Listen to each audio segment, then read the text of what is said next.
Ladies, gentlemen, boys and girls, hello, I'm Julian Northbrook from doingenglish.com, and in this video I'm going to talk about why you may find it hard to learn the pronunciation of English.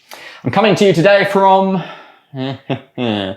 not particularly sunny Dublin. It is a typical Irish day. It's cloudy, it's chilly, and it's drizzling on and off. Not particularly amazing, but hey, since I'm in quarantine and can't leave the apartment anyway, doesn't really make a difference to me.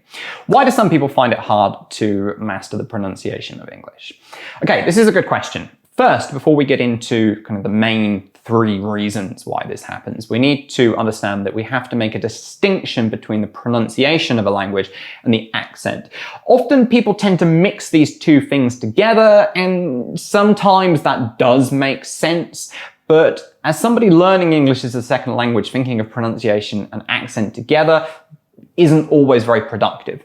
Because there's a lot of variation in terms of accent. Neither does being able to speak with, say, a British, stereotypical British accent mean you necessarily pronounce the language properly. Also, you can pronounce the language perfectly, but speak with your native accent. And that usually is my preference, to be honest. And it's what I talk about in my book, Awesome Accent, awesomeaccentbook.com. Check the link in the description. Just as an example, and of course this is, it's true of native speaker groups as well. There are 56 accent categories in the UK alone. I believe America has about 24, and of course within each category there are many accents. Take something like at the end of the day. The way a British person says that and with the accent they use is going to be quite different to the way an American person says that with the accent that they use. Both have perfect pronunciation, it just sounds slightly different. So in this video, we're really focusing on the pronunciation. And when we talk about pronunciation, what we are really talking about is knowledge of the way that words and chunks and blocks of English should sound, and that combined with good motor skills. Now, the first reason people find it hard is quite simply and quite obviously because their native language has a different palette of sounds and they are now having to relearn how to move the mouth.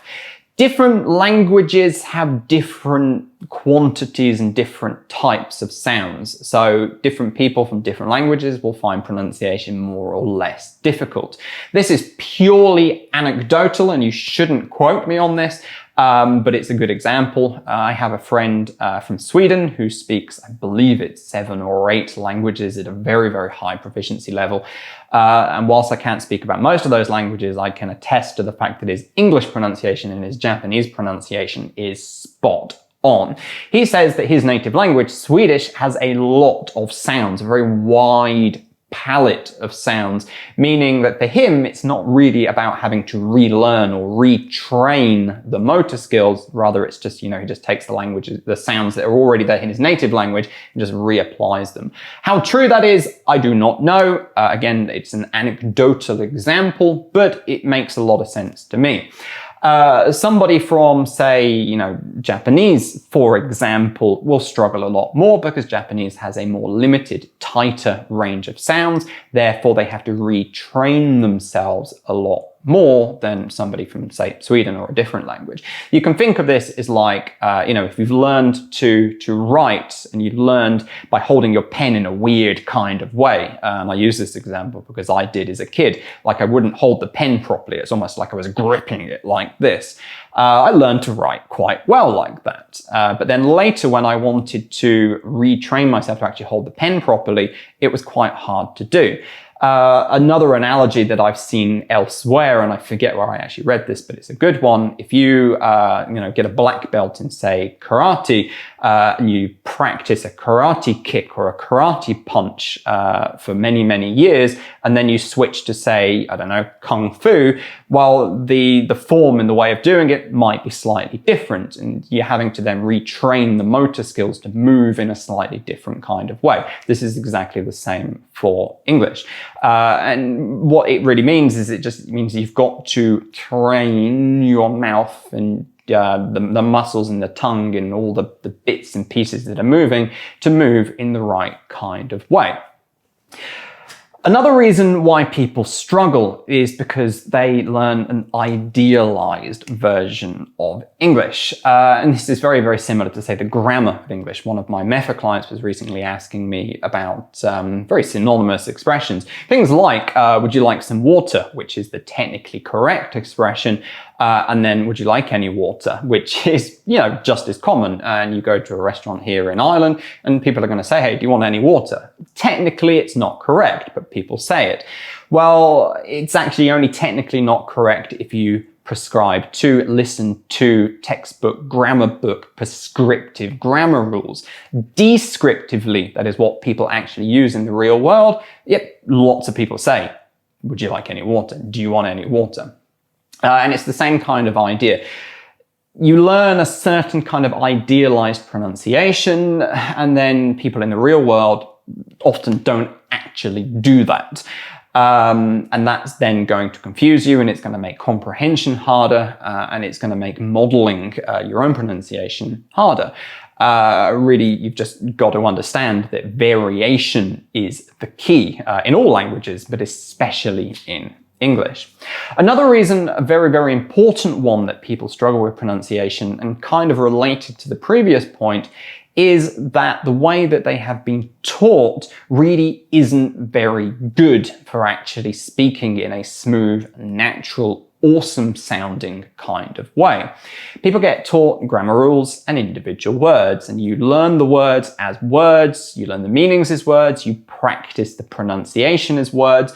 And one of the main marks of a non-native and English as a second language speaker is that they actually tend to over-pronounce the words when they're speaking. So instead of saying something like the end of the day, which is spoken as a single unit, they all tend to say at the end of the day, which sounds quite odd and awkward for native speakers. A lot of the becomes a lot of the. It's not really how native speakers say it. They over-enunciate, over-pronounce the words. It should actually be a lot of the, a lot of the, a lot of the. It's a single smooth unit. So if you're struggling to pronounce English well, you've got to ask yourself, is it because I'm over-focused on the pronunciation of individual words and I'm ignoring the chunked nature of language? You've also got to learn the rhythm, the intonation, the flow of English, and how we chunk things, we put the pauses into things. All of that is going to contribute to the quality of your speech and the way that you sound, make your pronunciation much, much smoother and much, much easier for people to listen to.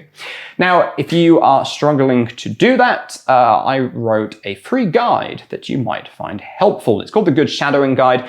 And what shadowing really excels at is helping people to build this kind of rhythm and intonation, good chunking skills of language.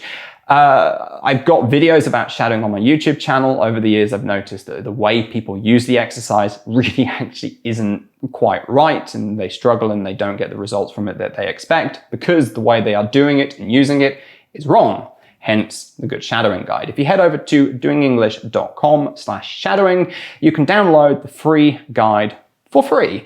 Check that out, give it a go, and start working on those chunking and rhythm and intonation skills. And that is going to help you to speak and sound a lot smoother and pronounce the language a lot better. That exercise is all about motor skills, and that's what you really need to nail down to, again, nail down the pronunciation if you're struggling with that. Right, this is me, Julian Northbrook, signing out from another video. Do you struggle with pronunciation?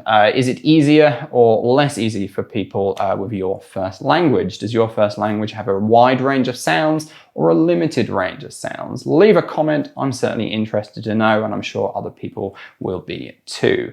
See you in the next video, guys. This is me, Julian Northbrook, signing out. Bye-bye.